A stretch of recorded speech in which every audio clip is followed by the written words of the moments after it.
আসসালামু আলাইকুম। আশা করি যে যেখান থেকে আমার ব্লগটি দেখছেন সবাই ভালো আছেন। আলহামদুলিল্লাহ আমরা সবাই ভালো আছি। এই যে দেখতেই পাচ্ছেন খোলা পরিবেশে আমরা আসছি ফুচকা খাওয়ার জন্য।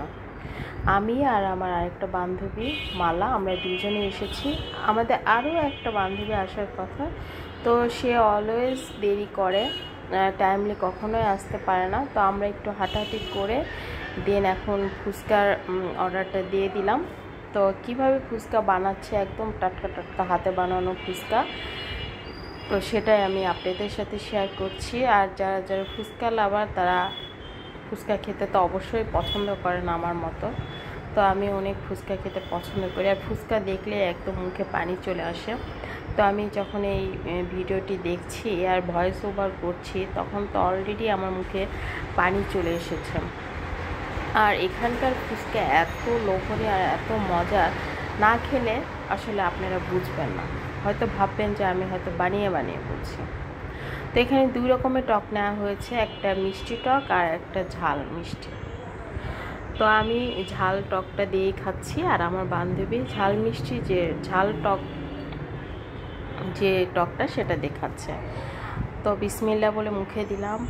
ওয়াও, এত মজার ফুচকা! এর আগেও আমি আপনাদের সাথে শেয়ার করেছিলাম। এখানকার ফুচকাটা আমার অনেক বেশি ভালো লাগে খেতে। আর বেশি ভালো লেগেছিল নওগাঁতে গিয়েছিলাম, নওগাঁ আমার খালার বাসা, সেখানকার ফুচকা আমার অনেক ভালো লেগেছে, মুখে লেগে আছে। আর এই ভিডিও ক্লিপটি দেখতে পাচ্ছেন, এটা হচ্ছে রোজার আগের ভিডিও। আমরা সব সময় আমরা ফ্রেন্ড সার্কেলরা একসাথে হলে এভাবে আড্ডা দিয়ে খাওয়া দাওয়া করি। খুব বেশি যে খাওয়া দাওয়া করি তা না, তবে যতটুকু খাওয়ার প্রয়োজন ঠিক ততটুকু খাই। এক কথা আড্ডা দেওয়াটা আমাদের প্রধান কাজ। সময় পেলে আমরা আড্ডা দিই, সময় পেলে আমরা সবাই একসাথে হই। এটা কিন্তু একটা বিশাল ব্যাপার, যেটা অনেকেই করতে পারে না। তো যে দিনটা চলে যাচ্ছে সে দিনটা কিন্তু আর কখনো ফিরে আসবে না। এই জন্য দিনকে সঠিক ব্যবহার করতে শিখুন। নামাজ, আল্লাহর কাজ, এগুলো তো করতেই হবে, পাশাপাশি নিজের মনকেও জীবিত রাখতে হবে, ভালো থাকতে হবে, নিজেকে ভালো রাখতে হবে।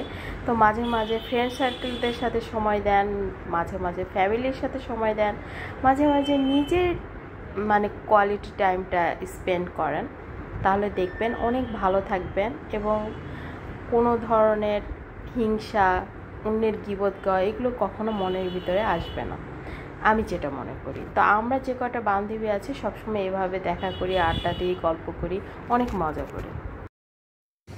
এই যে আমাদের গান্ডু সোনা, এই যে আমাদের যারা পুতুল, এই পুতুল, পুতুল ইদানিং এত দুষ্টু দুষ্টু হয়ে গেছে, ও সারাদিন প্যাপু প্যাপু করে। আবার যখন ওকে বকা দিবেন তখন ও একদমই চুপচাপ হয়ে যায়, এত ভদ্র কথা শোনে। তো ওদেরকে এখন খেতে দিব, ওদের খাবার সময় হয়ে গেছে। এই যে দেখেন সবগুলো এখানে। আর একটা কই, বুদু কোথায় গেছে? গান্ডোস, বুদু কোথায় গেছে? ওদেরকে এখন খেতে দিব। অলরেডি 9টা বেজে গেছে, ওদের খাবার সময় হয়ে গেছে। ওদেরকে আমি সবসময় টাইমলি খাবার দেওয়ার চেষ্টা করি, আর আমি নিজেও টাইমলি কাজ করার চেষ্টা করি।